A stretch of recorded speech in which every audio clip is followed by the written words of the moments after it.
Hello and welcome everyone. We're just going to wait a few minutes to let everyone join and then we'll get the webinar started. As we always do, whilst we're waiting, I'm going to turn the chat on. Just send a message in the chat saying your name, where you're calling from, or where you're joining from, I should say.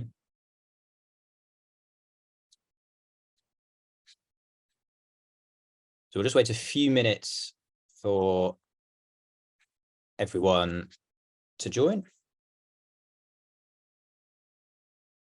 Dennis from Dallas, welcome. Thank you for coming. Vesna, hello again. Tony, Diane. Wow, a lot of people this evening. I'm not going to read out everyone's names because there's a lot of you, but some familiar faces and some new faces as well. So thank you everyone for joining. Okay, let's get started. My name's Dr. Ed Farrer. I'm an ex-military doctor. I have tinnitus myself, and I'm also the founder of Otto. If this is your first webinar, the way we normally do this is the guest will give a presentation, and then there'll be some time for you guys to ask your questions directly on the topic of the webinar. And the topic of tonight's webinar is sleep, how to get a good night's sleep if you're struggling with tinnitus. Once we've done that, we'll go on to the Q&A. So if you have any questions focused on sleep for tinnitus, I thank you for those of you that have sent them in. Please just tap on the Q&A button and I'll get round to them after the presentation. If you are joining again, if this is not your first webinar, thank you very much for coming. It's good to see you all.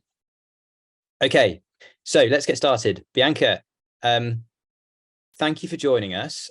So I'll just give you a very quick introduction. So Bianca's a very distinguished neuroscience and wellbeing consultant.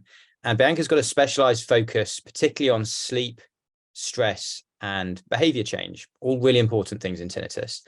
So she's got a first-class master's degree in neuroscience and accredited as an EMCC health coach. And she works with clients and empowers them to achieve a really balanced work-life dynamic and improving their quality of life. So Bianca, welcome. Thank you very much for joining us. Thank you so much for having me. It's a real pleasure to be here. Great. So Bianca, I'm going to hand over to you now. I'll turn my camera off. I think screen sharing, if you wanted to share your screen, you can go ahead. But I'll be here in the background. I'll just have my camera turned off. Perfect. It does say, I've just tried to screen share and it says host has disabled participant screen sharing. So, try that now. Let's have a good. There we go. That looks like it's working. Great. Wonderful. Just double check if I share the right screen. Can everyone see my slide? Yes, we can see that. Wonderful. Well, thank you very much for the lovely introduction. And yes, everyone that's watching, my name is Bianca, and this is going to be just a short overview on some of the neuroscience behind sleep, because I really feel like knowing what's going on in your brain and not knowing how sleep actually works is super, super important to actually sticking to the behaviors, for one thing, because you know what you're doing and it's a grounded behavior in science, but also literally just being able to empower you with the knowledge to be able to apply this to your own life. So I hope you gain something from this, and I'm looking forward to the questions at the end as well. So my first bit to start with is basically that there are two main systems when it comes to sleep. Now, I'm sure you've all heard about your circadian rhythm. Everyone talks about it quite a lot. But what a lot of you might not have heard of before is actually sleep pressure. So these two things are actually equally important when it comes to sleep.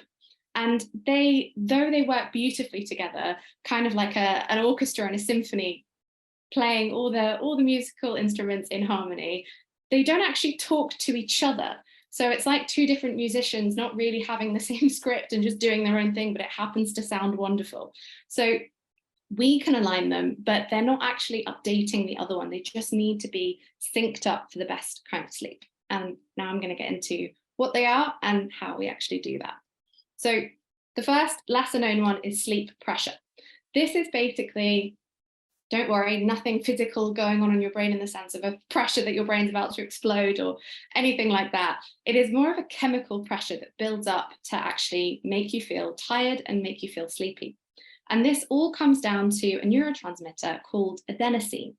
Now, if any of you are biologists out there or got any kids going through GCSE biology and you've heard ATP or adenosine triphosphate, that energy molecule, I'm sorry if you are dealing with kids going through GCSEs for one thing, but also that is actually what it's from. So ATP is our energy molecule, and essentially in our brain, that's always sort of transmitting in all the different cells, and then when it's broken down, it releases this adenosine. So it's kind of like a waste product, basically, in our brain.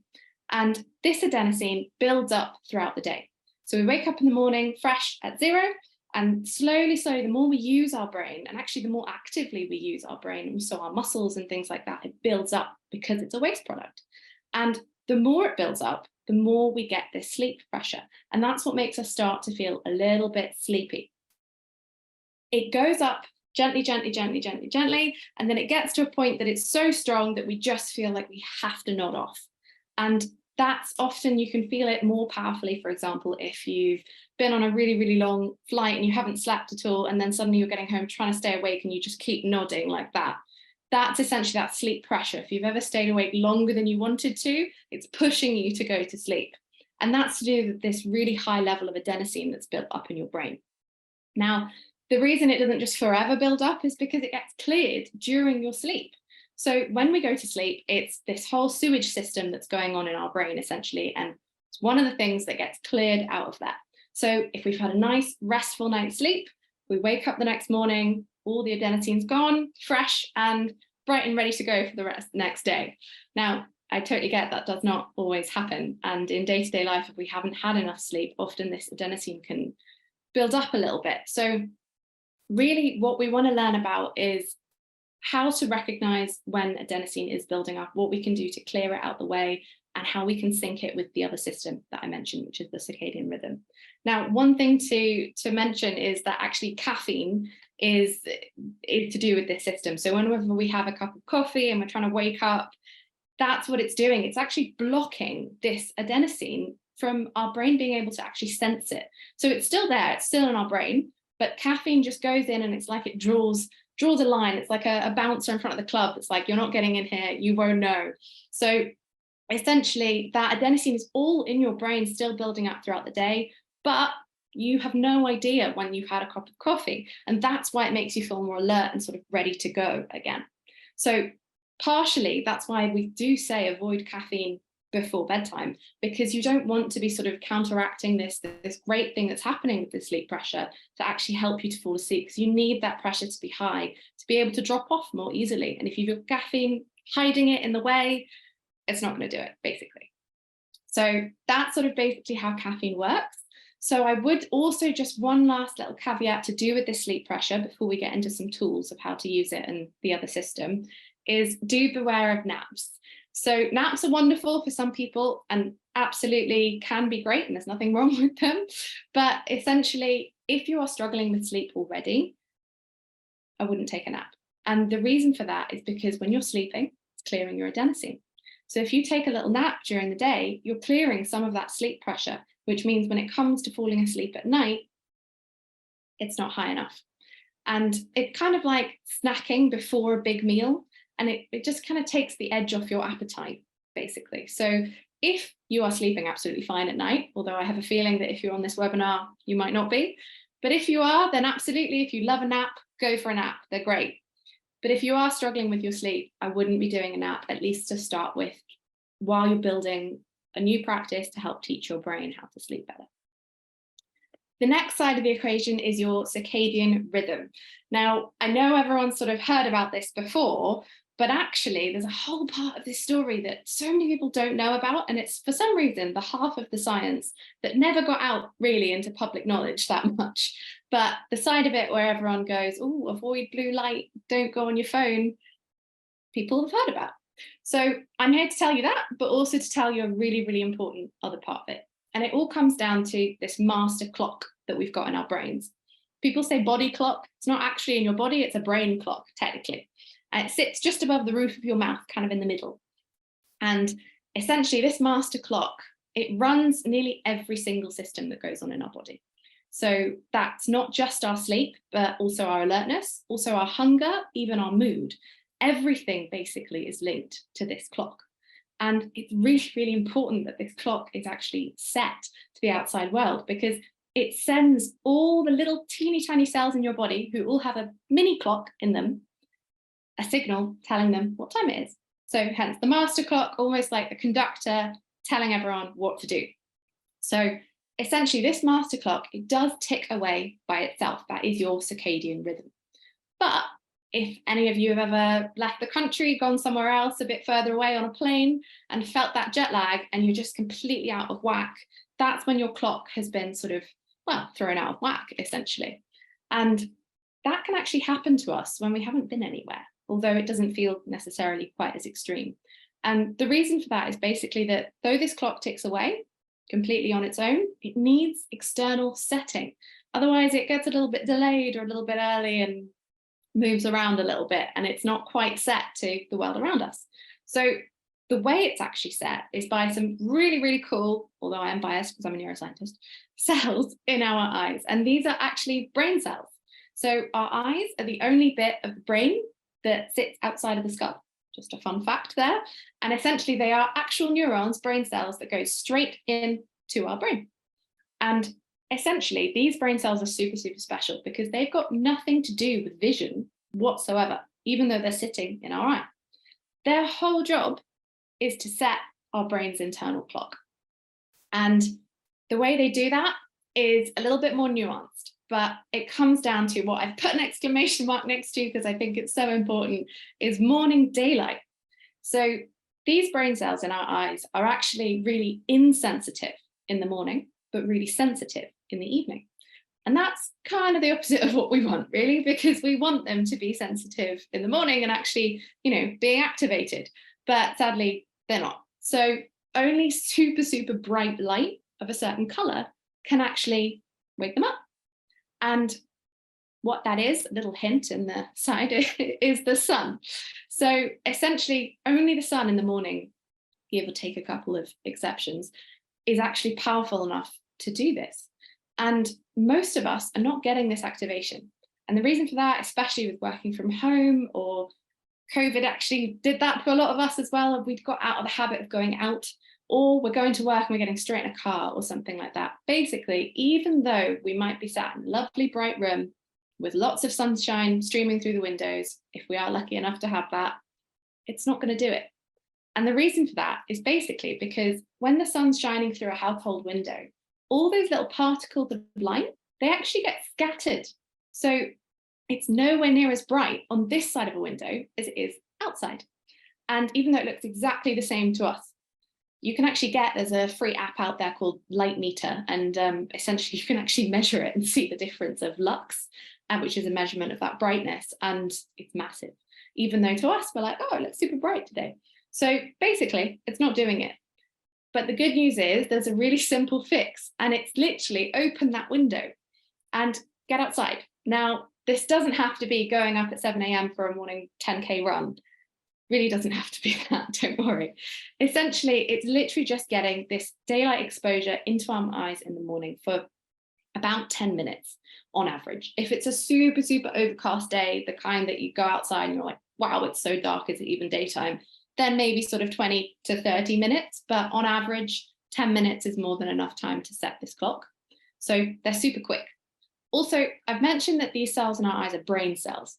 Our brain's pretty stubborn. I'm sure, as you've all learned with tinnitus as well, it takes quite a long time to learn new things, change your brain, try and rewire it. It does take a while. These particular cells are super, super special because actually it only takes them 3 days. So 3 days of getting outside and getting this daylight in our eyes is enough to set our internal clock. So it's super fast.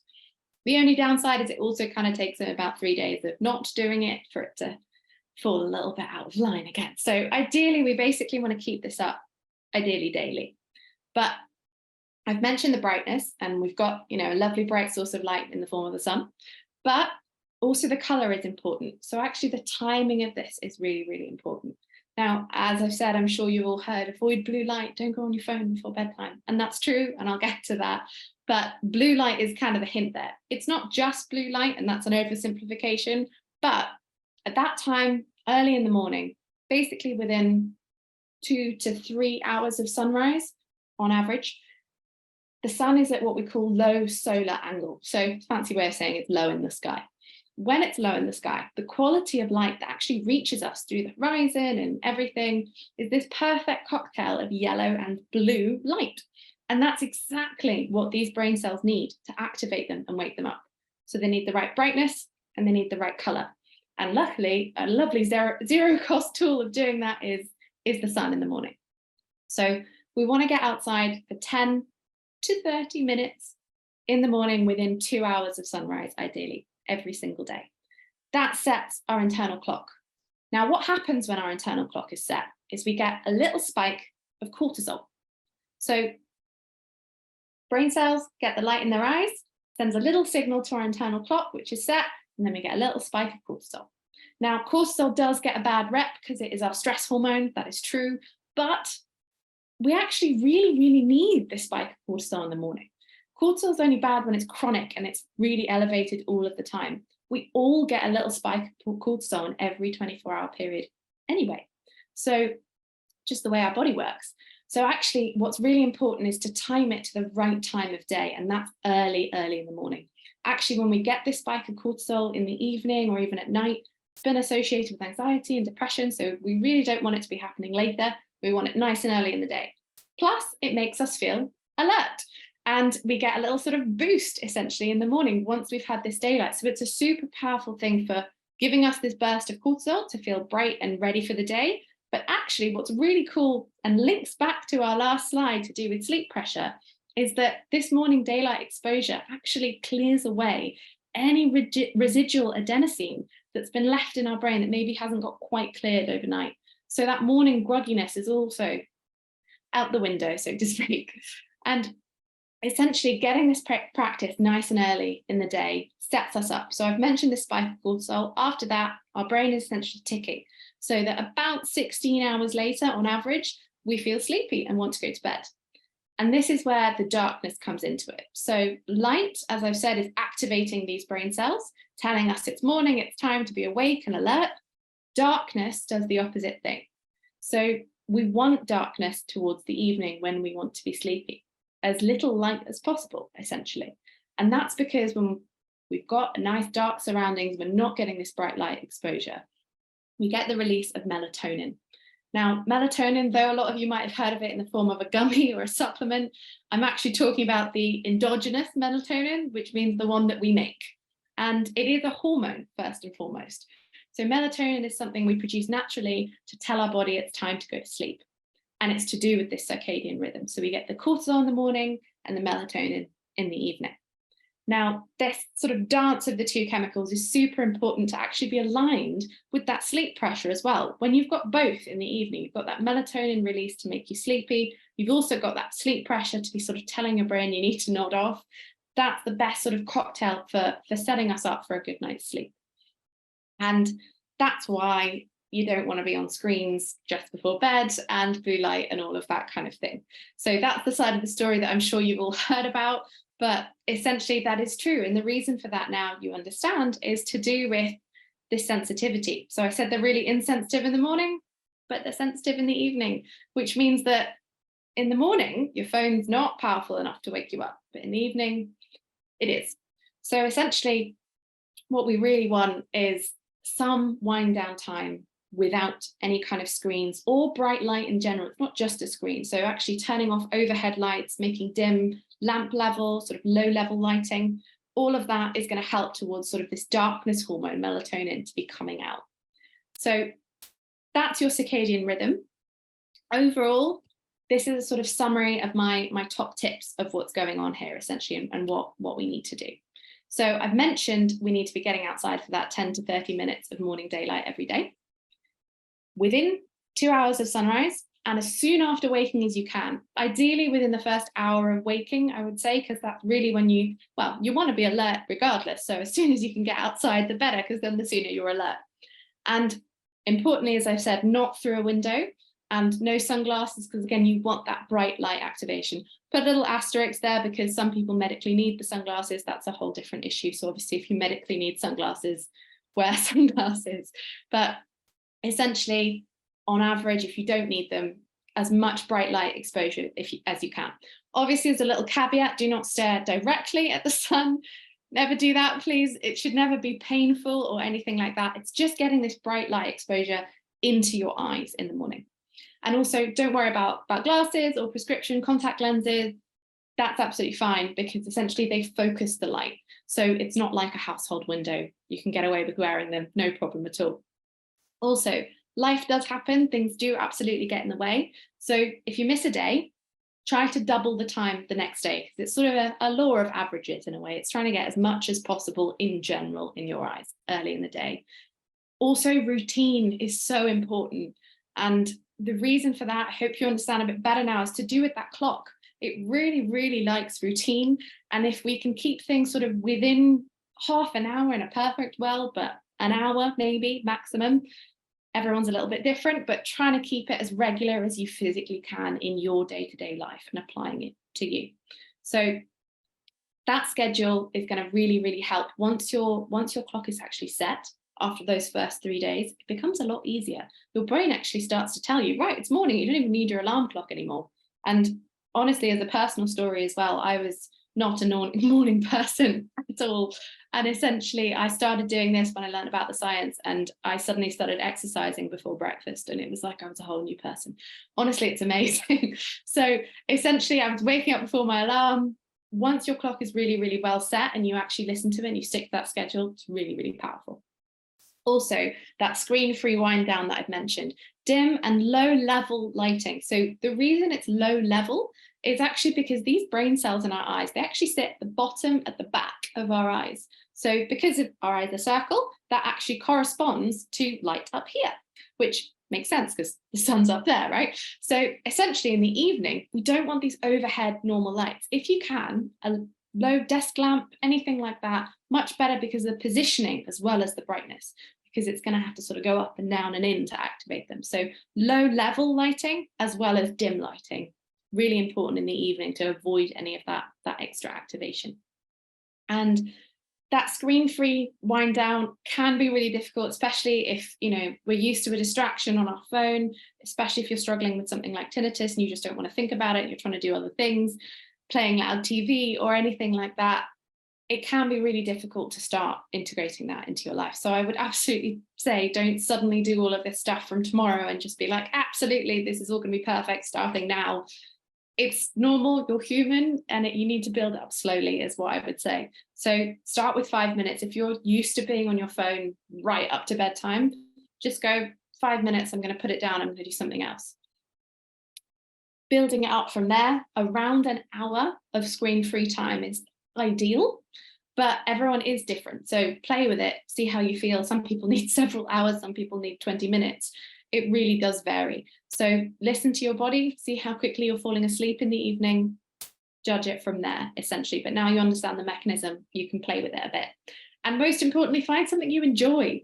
If it feels like a chore that you're turning off your phone or Netflix or something that you just really want to be doing, it's not going to last. So it's got to be something that actually brings you some joy that happens to not have a screen. So it can be your classic form of reading, but I've even had clients that have turned around and gone, actually, you know what, this is my time of day to go and play with my cats. Sure, whatever works for everyone, basically.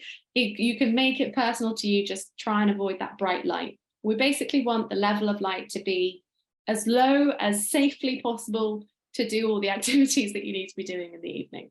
But dimming it slowly the closer you get to bedtime. And then, as I've said, if you struggle with sleep at night, don't nap in the day, because you want that sleep pressure to be working with your circadian rhythm to send you to sleep in the evening. You really want them sort of acting at the same time, so that double whammy. And lastly as well, limiting caffeine to the early part of the day. So it's actually a really cool trick to do with this alertness in the morning. I've mentioned that daylight's going to make you feel more alert, but also everyone's kind of used to potentially going grabbing a cup of coffee first thing in the morning to feel more alert and to not feel that adenosine that's still in there. So firstly, I'd say get outside, get that adenosine actually cleared, not just hidden. But also, if you have your first cup of caffeine, if you drink caffeine, I'm not saying you have to drink caffeine, but if you do, then if you have that 90 minutes after waking, that actually times perfectly with your cortisol spike having been on its way down. So you then get the alertness from the cortisol, and then as it's going down, you have the caffeine to feel a little bit more alert by hiding the adenosine early in the morning. And that stops that afternoon caffeine crash as well, generally helps you feel alert for longer if you do drink caffeine.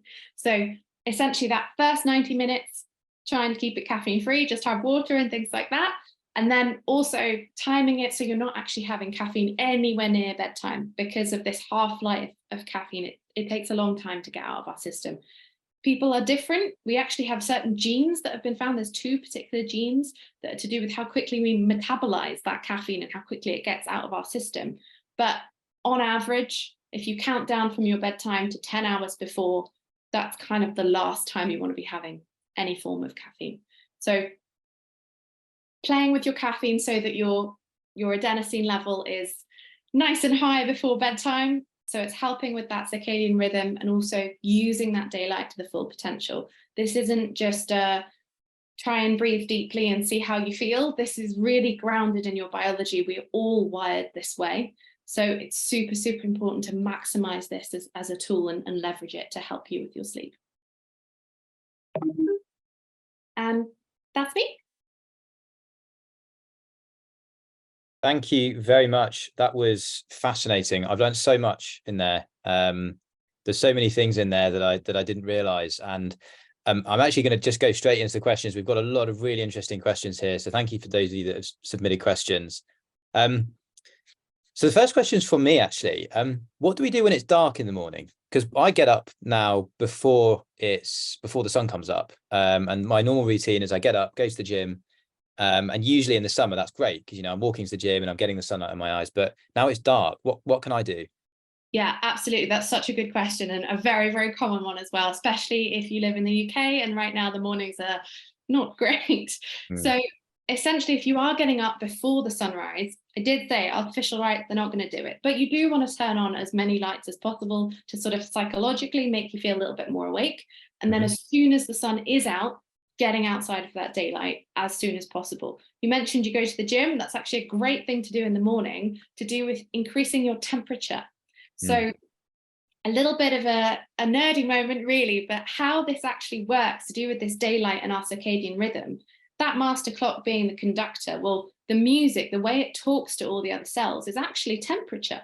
So we actually have a dip in temperature in every 24-hour period and a peak in temperature. And that dip is called our temperature minimum. It's not a number, it's more a time of day.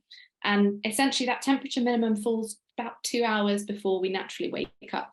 So we actually wake up because our body temperature is rising and it tells us time to get up. Something that you can do to raise your body temperature in the morning to almost fortify that clock is exercise. Because when you're working out intensely in the morning, your body temperature is building up. It's also a reason why, very unpopularly, a cold shower does the same thing.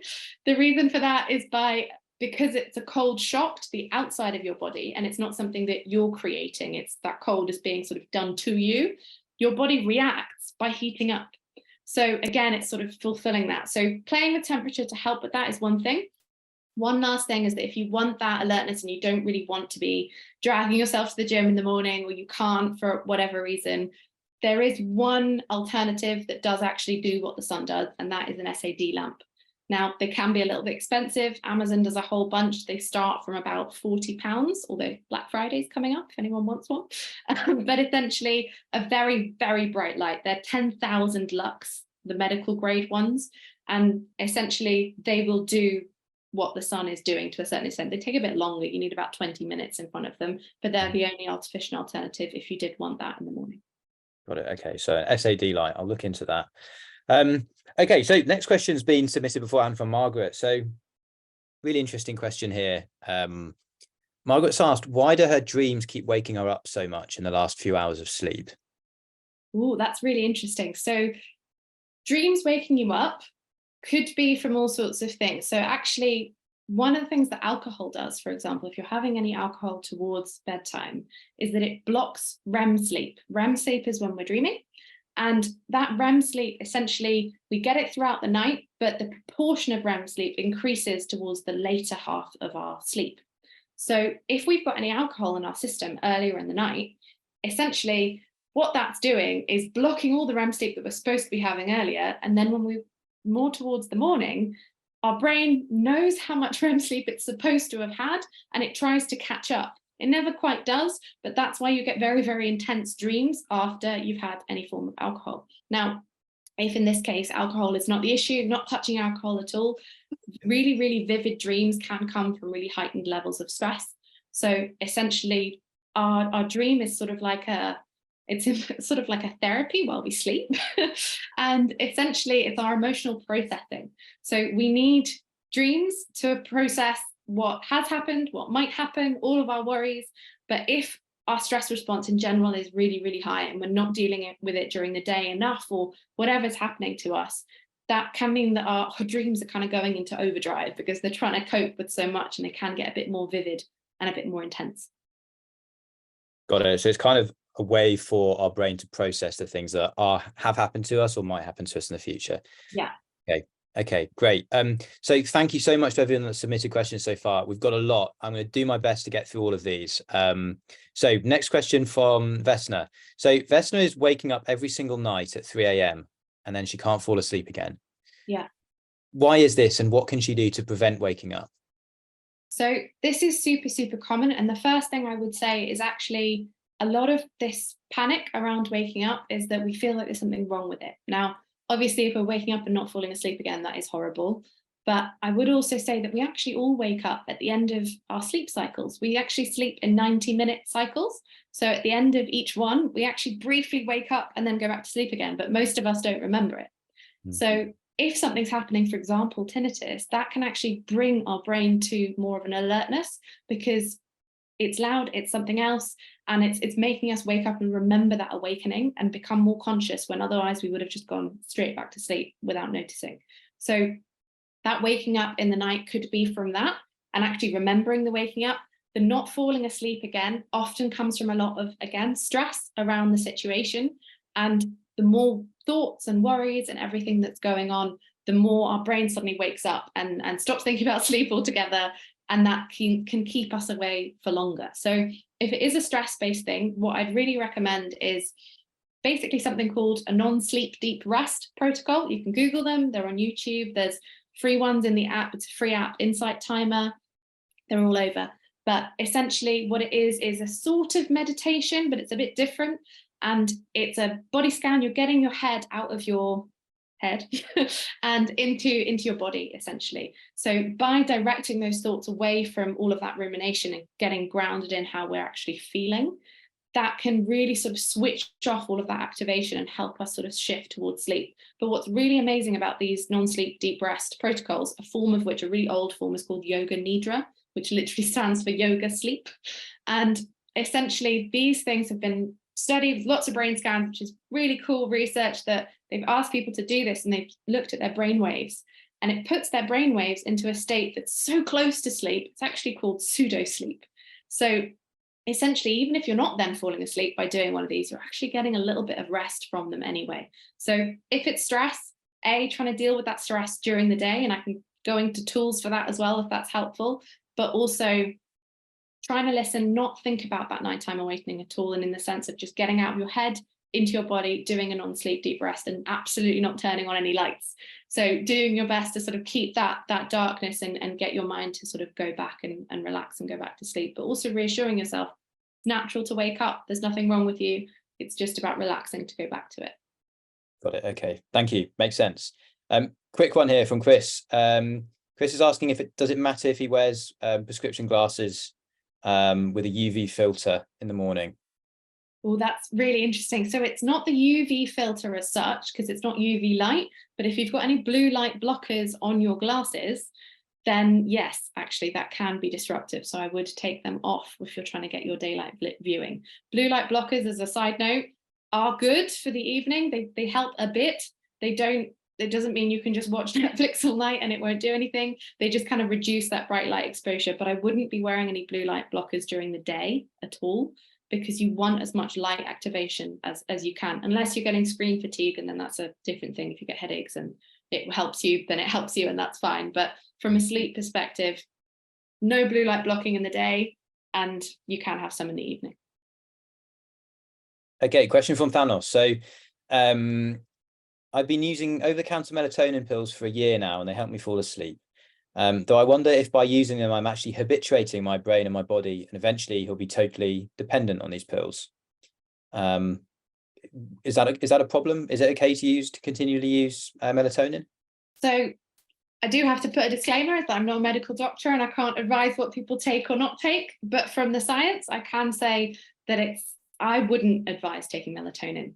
And I know that might disappoint a lot of people, but the reason for that is, I kind of touched on it before, is melatonin is a hormone. So that's a pretty intense thing to be taking. If, for example, if you're a man and your mum's going through menopause and she's got estrogen pills, you'd think twice before taking them. And essentially messing with any of your hormone systems is pretty potent and not a good idea. It's generally a lot better to get that melatonin exposure, because all melatonin is actually doing is telling your brain it's time to go to sleep. It's like the marker at the beginning of the race to say start, but it doesn't actually take part in the race. So it's got nothing really to do with your sleep quality. It's just sending you to sleep. You can get that more powerfully with your brain actually being synced to the sun. So the morning daylight viewing is going to be the best way to get that melatonin as much as possible naturally without messing with it. And a really scary thing about melatonin is it's very, very badly regulated. So there was actually a study done that looked at what's in the bottle, comparing to what it says on the bottle. And despite it saying different things, essentially they found that it was up to 83% less melatonin in a bottle, or up to 478% more than what was listed on the label. And that actually varied between batches from the same company as well. And they tested 30 different companies. So it's not very well regulated. You have no idea really what you're putting in your body. I would stay away from melatonin, and I would just do the behavior for melatonin, which is the light viewing. Great advice, thank you. And just to clarify, everyone, we can't offer medical advice over here. So if you have any questions about specific medications, do go and see your doctor. Okay, quick one from Joe. So Joe's asking, does the change in clocks, BST to GMT, affect people's internal clock? It takes a bit of time to adjust. Yes, it really does. And actually, most sleep scientists, and if you've heard of Matt Walker, who's got a big book on sleep and all that kind of thing, he really hates the clocks changing, and it's for very good reason, because it's not very good for us that we do this to ourselves. We should be more aligned to what's naturally going on and not playing with moving it around.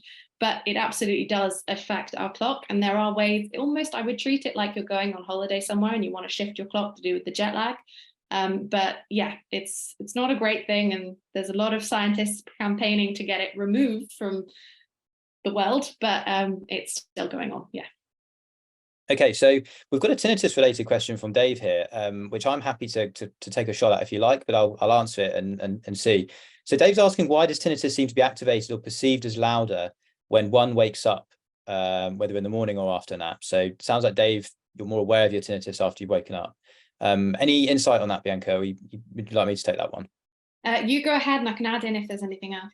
Yeah, sure. So Dave, I'd imagine what's happening here is that because your tinnitus is still making you feel bad, i.e. your tinnitus makes you feel maybe frustrated, anxious, annoyed, sad, your brain still perceives the sound as a threat.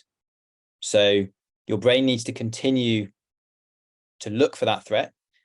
And what that looks like for you is that first thing you do when you wake up is check, is my tinnitus there?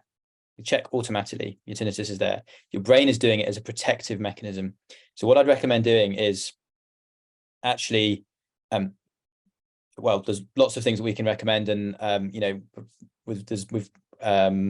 recommend looking into the Otto app for things that you can do. It's all about changing your automatic reaction to the sound of the tinnitus, so that instead of feeling that, kind of having that automatic negative emotional response, you don't have that response at all, because then your brain no longer thinks the sound is a threat, and it no longer needs to keep checking for the sound, so you won't automatically check for that sound when you wake up. Don't know if you've got anything to add to that. I do actually, if you'll indulge me with a bit more neuroscience, if that's all right. There's actually, so absolutely bang on, that makes a lot of sense in the sense of how your brain works and the neuroscience behind it. But as well as that, it's your brain is seeing it as relevant to you as well.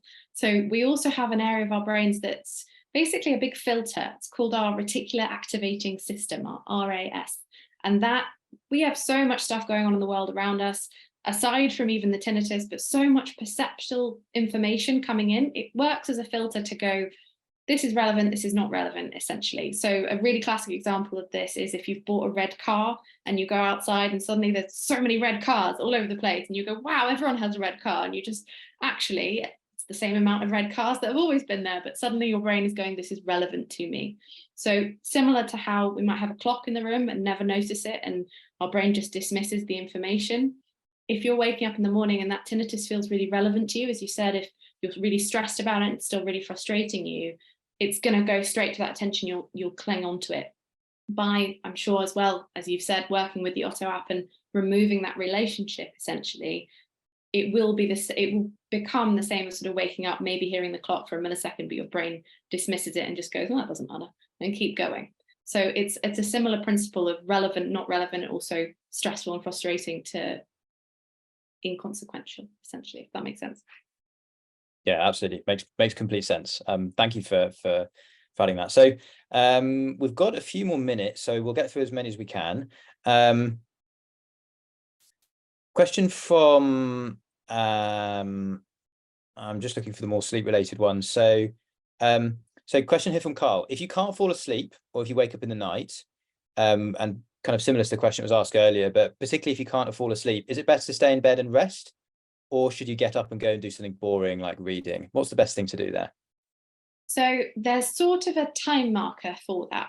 If you can't fall asleep at all, well, actually, to fall asleep, I would still recommend doing the yoga nidra either in the first place or in the middle of the night as a sort of SOS to help you wind down and go to sleep. If you've woken up in the middle of the night and it's been more than 20 minutes and you're still not falling asleep, then I would get up and do some sort of light activity like stretching or something like that. And yes, boring, but also breathing exercises, any form of meditation, really sort of not letting your brain over ruminate on things, but absolutely not turning on any lights, because that's when you don't want it to be going, hey, it's okay, time to get up fully now. You just want to keep not associating essentially your bed with no sleep. So that's actually the reasoning behind getting out of bed, not because you won't rest in bed, but it's more that you don't want your brain to think this is a place where I don't sleep. So if it's more than 20 minutes, get up and do something. If it's less than 20 minutes, trying to do first that yoga nidra, some breathing exercises, something like that, basically. Great, makes complete sense. Okay, what about Kindle readers? Are they okay to use at bedtime? Yes, if you've got the brightness way down. So you can basically turn it off so it does just look like paper, and then you do need like a lamp or something like that next to you. Also, actually, candlelight is an option, but obviously beware of the fire risk, but yeah, that's a perfectly fine, nice dim light to have in the evening. But yeah, so reading on a Kindle is fine as long as that brightness isn't up. Okay, very quick one. What about drinking alcohol? You've mentioned this already, but it'd be good to have a maybe a bit more specific. Yeah, definitely. So one of the major things that alcohol does is, as I said, blocks REM sleep. And we really need that REM sleep for all of our emotional processing. It's super, super important because, I mean, if you've ever woken up early for a flight or something and then skipped out on most of your REM sleep, because as I said, it happens later in the sleep section, then you might have dropped a piece of toast and felt like you were going to cry. That's essentially what's going on when you're REM sleep deprived. So you really need that REM sleep. And what alcohol does is, even though a lot of people use it to try to fall asleep, you're not really sleeping. So scientists actually call it pseudo sleep when they're sleeping. Now, I mentioned that with the yoga nidra as a good thing, because it is, if you're doing something that's like really close to sleep, but you're not actually sleeping, that's fine. But alcohol, when you're supposed to be sleeping and you're not actually sleeping and you're doing pseudo sleep instead, really not good for you. So it doesn't actually help you fall asleep in a natural way. It basically knocks you out. So you're not getting that architecture of sleep, that quality is not happening. You also wake up loads throughout the night when you've had alcohol. You might not remember it, but the sleep structure when someone's got alcohol in their system is so many different nighttime awakenings. So you might wake up in the morning and just feel really not rested and groggy. Plus you've got that effect on dreams. So no alcohol in the system before bed. On average, obviously everyone might want a glass of wine or two in a while, but as a general principle, not using it for sleep. Great, thank you. Okay, final question. and this is to do with more tinnitus related, but also sleep related as well. Lots of people here will use sounds to help them get to sleep. What's your view on that? Is it okay to have a sound on in the background to help you get to sleep if it's on a timer, perhaps? Yeah, absolutely. So that's a nice clear answer. Basically, yes, there's nothing wrong with it. It's actually a great thing to get your brain again out of your own mind and into something else, and distracting can be very, very helpful. Great. Bianca, thank you so much for your insight and presentation this evening. How if people want to get in touch with you, people want to hear more about what you offer, how can we get in touch? I know we've got your email address here. Are you happy for people to send you an email? Yeah, absolutely. Just drop me an email. My website's on there as well. There's a little contact form, but it also just goes to my email, but you can read a little bit more about what I do there and how I might be able to help. But if you want any one-to-one sessions or just some more advice, just drop me an email. Brilliant. So if anyone's looking for help with sleep or kind of managing stress, anything like that, please get in touch. Bianca's email address is there. Great. Well, I'm going to bring the webinar to a close. Thank you very much, everyone, for joining. It's been a really great webinar this evening. I've really enjoyed it. I've certainly learned a lot. And yeah, if this is your first webinar, we host these every week. Do come along next Thursday. We have lots of different topics related to tinnitus, how to live a better life with tinnitus. So yeah, looking forward to seeing you all next week. And Bianca, thank you very much. Thank you so much for having me again. Goodbye, everyone. Thank you.